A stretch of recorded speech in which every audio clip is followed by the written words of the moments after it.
Hi everybody, thanks for pressing play on the video today. It's Caroline here from craftycarolinecreates.com. Today we are going to make this very cute little gift box. This one is made using mint macaron and tip top taupe with this gorgeous new ribbon that I'm really liking. This is the mini striped ribbon. It comes in the 2015 to 17 in colours and it's a firm favourite of mine, so you're going to be seeing me use this quite a lot.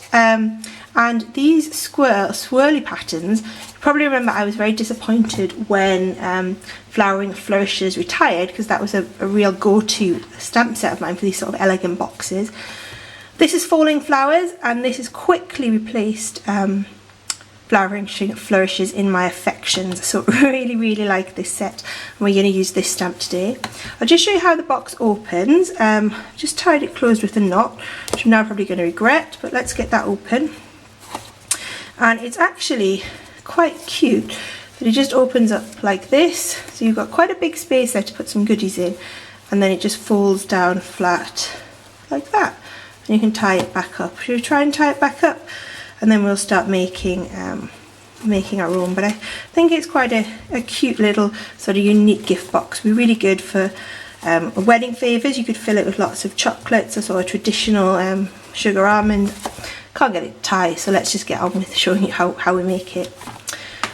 So we're going to start with some cardstock. As I said, this was tip top taupe and mint macaron, really favourite colour combination of mine.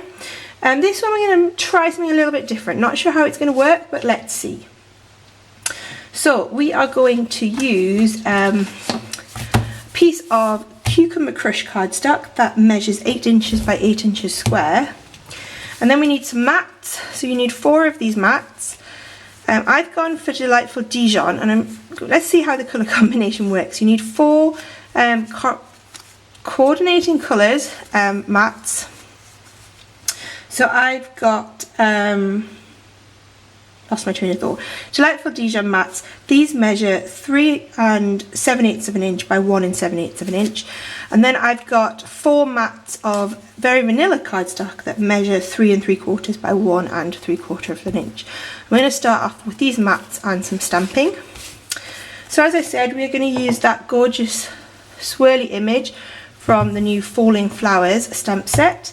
And we are going to stamp in Watermelon Wonder, which I've forgotten to get out. New desk for me. I've actually managed to carve myself out a little dedicated craft space. I'm quite excited about that. So this is my first video from my new craft room. Hope you enjoy it. Okay. There we go. So ink that up, and then I'm just going to stamp that across the middle of my piece of Very Vanilla mat. Flip it round. And just like we used to do with Flourishing Flourishes, come back in and double stamp that. So we've got a lovely elegant pattern on there. I've already done the other 4 pieces just to save a bit of time. So they are done. And what we'll do very quickly now while we've got our mats out is we're just going to mount one of these pieces on each of our Delightful Dijon squares. Sorry if my breathing's a bit heavy. I've been fighting a bit of a summer cold recently. Of course, just as I sit down to film, I get a bit bunged up. But sorry, never mind. And sorry about that if it is sounding like Darth Vader is presenting the video today. So just a bit of snail on the back of each of the Very Vanilla mats, and then we're just sticking them down on top of our Delightful Dijon rectangles. All of the dimensions are on my blog, as always. Okay, so they are ready to go now. Thought we might as well get that out of the way before we start scoring our cucumber crush Watermelon Wonder square. Okay, so let's bring out the scoreboard, and we're going to start on one end. It doesn't matter which end because it is square. We are going to score this. Whoa, if my camera didn't fall over. Oh, sorry about that. I think I'm just going to keep going. Hopefully you're back in shot and can see that okay. Oh, we got a flash of my wallpaper. Right, so we're going to score this along one end. It doesn't matter which end because it is square, as we said, and we're going to score it at 2 inches at 4 inches and at 6 inches. Rotate it 90 degrees and we're going to score it this time at 2 inches and at 6 inches. Okay, move our scoreboard away. We are nearly finished our scoring, but there is one more little thing that we need to do. So this is, hopefully you can see that scoring pattern we've got there. And what we need to do is on these 2 squares here, we need to do a diagonal score line. Okay, I'm just going to use, I seem to have lost my ruler, so I'm just going to use the edge of the stamp case to do that. Obviously if you have a ruler you will get a much better result. So just across this square here we're going to draw a diagonal that way, and then for across this one we're going to do a diagonal that way. So we're making an arrowhead pointing into the middle of a cardstock. Okay, so you want something with a straight edge, and just press on quite firmly with your scoring tool with something soft like your grid paper underneath, and that will be enough to stamp that down. Okay, so you can see we've got that triangle pointing into the centre on one end. We're going to do it on the other side as well, exactly the same. As I said, if you have a ruler you should use that, but stamp case seems to work just fine. So across there, and then lastly across this way. Okay.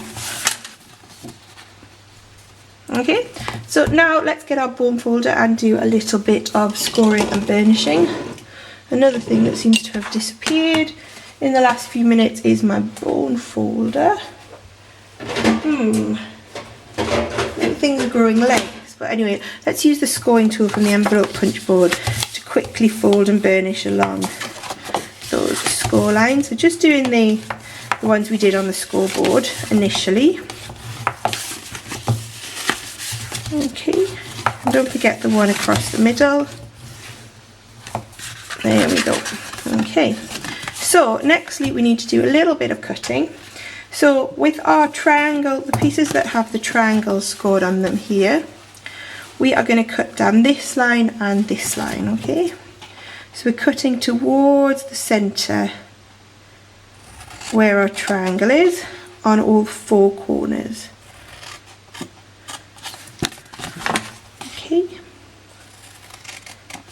Will come together very quickly, I promise you, and you'll see what we're doing. So then we're just going to notch out each of those corners, and I'm just going to trim them roughly in half. Okay, so notch down and cut roughly in half,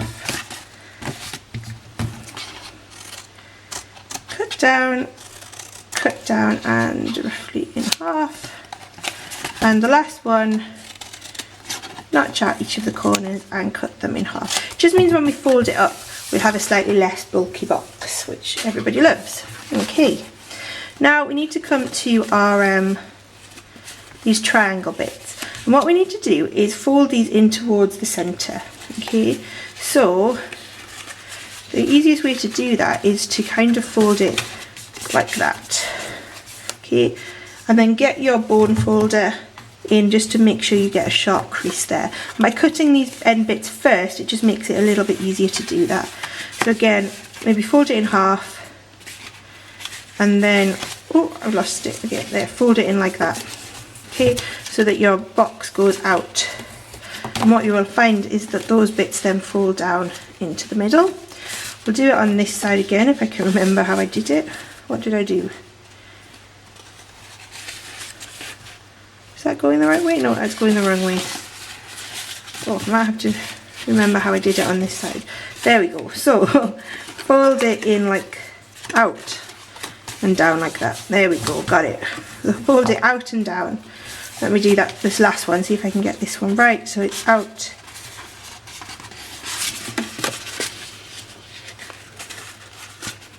and down like that. Okay, so that those corners fold into the centre. Let me just show you that again. So you are basically folding out and down like that, and fold out and down like that. Okay, so lift it up and fold it in like that. Okay, so that those effectively fold in and make those nice corners of a box. So we're now going to start building up. So I've got some fuse. I'm just going to put that on the inside of each of those 4 flaps that we created.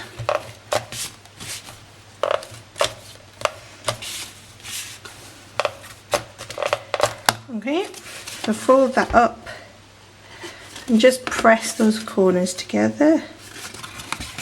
Okay, and what you will end up now is like quite a big deep square box, but if you press in those edges you'll see how it folds up to make the square box that I showed you a little bit earlier.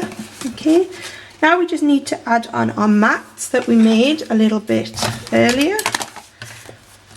You can always put these on, and I would recommend probably putting them on before you fold the box up, but I forgot to do that. So let's just add them now. 1.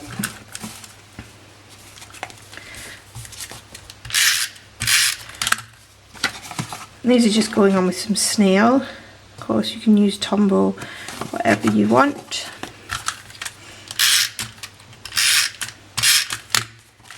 Okay. Next one coming in. Nope.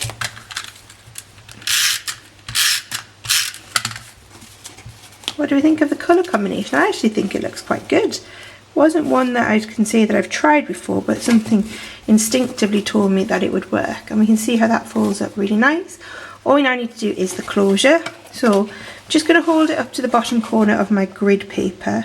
And I'm just going to put a little mark in the middle about 1/2 inch down. And do that on both of the longer sides. Okay.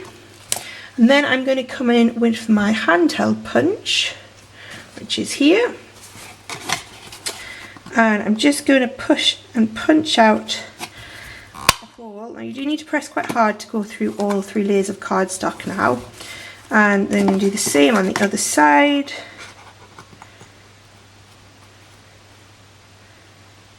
About there. Oh! As I said, press quite hard, and you will go through all 3. You do need to press a little bit hard. Okay.